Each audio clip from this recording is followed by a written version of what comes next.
Chapter 26. He began by instructing me about the pipe's holes, the stops, he called them, and the way to shape my mouth around the blowing end, and how to shift my fingers, how to make different sounds. Reluctantly, I took up the recorder and with fingers like soft clay, tried to play. What came out were sorry, shallow squeaks. "You see," I said, "I can't do it." I offered him back his pipe. Refusing, he railed to the top of his voice, threatening to inflict upon me every kind of grisly torture if I didn't try. At first, his shouted warnings terrified me, but as the day wore on, I realized he was mostly bluster. While I didn't doubt he could have done the ghastly acts he threatened, it was but a rough kindness. The more I realized this, the less tense I became. Gradually, I found my way with tongue, fingers, and breath. Before the day was half done, I managed to pipe out his simple song. "There, you've done it," he cried out when first I did. Tell me that you didn't hear it too." No one was more amazed than me. To think that I, with my breath, could make a song thrilled me deeply. I wanted to play it over and over again. Bear only made me work harder. Then, as I played, he began to strike his drum so as to keep the proper beats. It was mid-afternoon and I was playing when something different happened.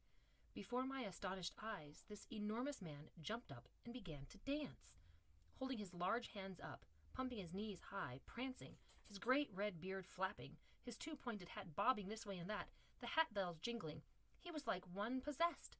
Though a giant, he appeared as light as a goose feather in a swelling breeze.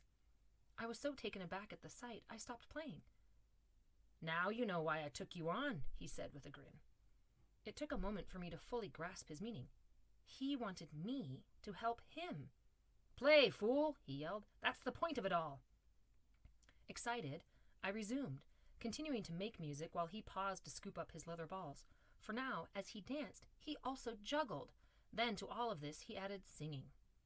"Lady Fortune is friend and foe, of poor she makes rich and rich poor also, turns misery to prosperity and wellness into woe, so let no man trust this lady who turns her wheel ever so." Finally he stopped. Panting, he thumped me on the back and said, "There, Crispin, my young and foolish, soulless saint, you see what we shall do?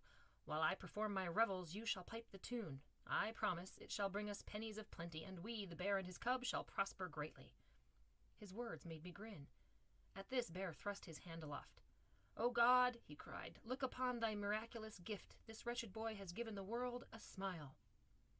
That night, as we made ready to sleep, Bear informed me that on the following day we would reach a village by the name of Burley. "It's only 2 leagues from where we are, an easy walk," he said, "and on the main road to Great Wexley." Bear's news about the morrow made me very nervous. Since I had left Stromford, the only person I had been with was him. But I said nothing.